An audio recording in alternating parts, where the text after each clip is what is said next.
హోమ్లీగా, traditional గా కనిపించే Amani sudden గా ఐటెం సాంగ్ చేయడానికి కారణమేంటి?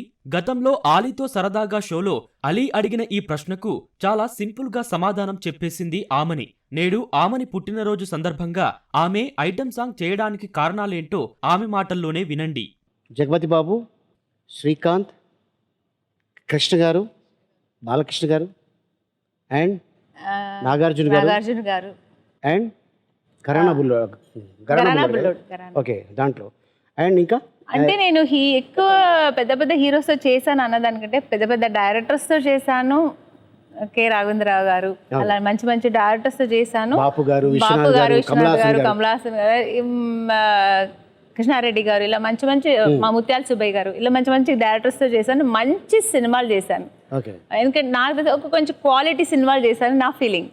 మంచి మంచి సినిమాలు చేశాను. ఎందుకంటే ఇప్పటికీ నేను ఎక్కడ వెళ్ళినా ఆ పేరు ఇది ఇంకా ఉంది నాకు. ఇప్పుడు రాఘవేంద్ర గారు అనగానే, హీరోయిన్ అనగానే ఏదో ఒక ఫ్రూట్ వాడతారు ఆయన. అవును, ఆ ఫ్రూట్ నాకు ఫ్రూట్ వాడలేదు. బిందెగా స్టీల్ బిందెలో పాలు, బిందెలు పెట్టి పాలు పోసి భీమవరం బుల్లోడ పాలు కావాలా మొత్తం పాలు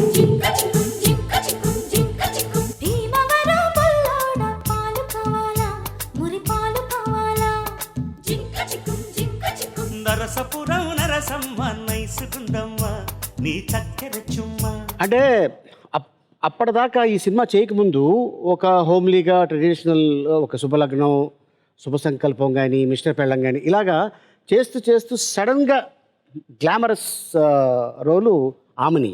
ఏ సినిమా చేశాను గ్లామరస్? ఇప్పుడు ఇదే కదా ఘరానా బుల్లోడు. గ్లామరస్ అంటే సాంగ్ గ్లామరస్ ఉంటుంది, బట్ నా క్యారెక్టర్ కొంచెం పల్లెటూరు అమ్మాయి లాగే ఉంటుంది.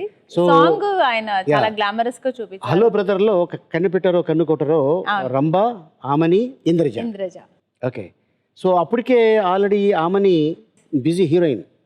ఓకే, మిస్టర్ పెళ్ళాం చేశాను. ఎందుకు చేయాల్సి వచ్చింది ఆ సాంగ్? బికాస్ ఆఫ్ ఈవి గారా లేకపోతే బికాస్ ఆఫ్ డైరెక్టర్ గారు ఈవి గారు ఆయన అడిగినప్పుడు నేను అసలు నో అని చెప్పలేను, ఏమి మాట్లాడలేదు. అందరూ అడిగిన ఎందుకమ్మా ఇప్పుడు మా మిస్టర్ పెళ్ళాం చేసావు, అవార్డు వచ్చింది. సో నేను డైరెక్టర్ గారి కోసం చేస్తాను. నన్ను ఇంట్రొడ్యూస్ చేసిన డైరెక్టర్ గారు, ఆయనకి తెలుసు నా ఫ్యూచర్ గురించి ఎలా ఉంటుంది. తప్పకుండా నాకు దెబ్బ తగలని తెలుసు ఆయనకి, నా ఫ్యూచర్కి ఏం కాదని. సో చేశాను, ఏం కాలేదు, మంచి పేరు వచ్చింది నాకు.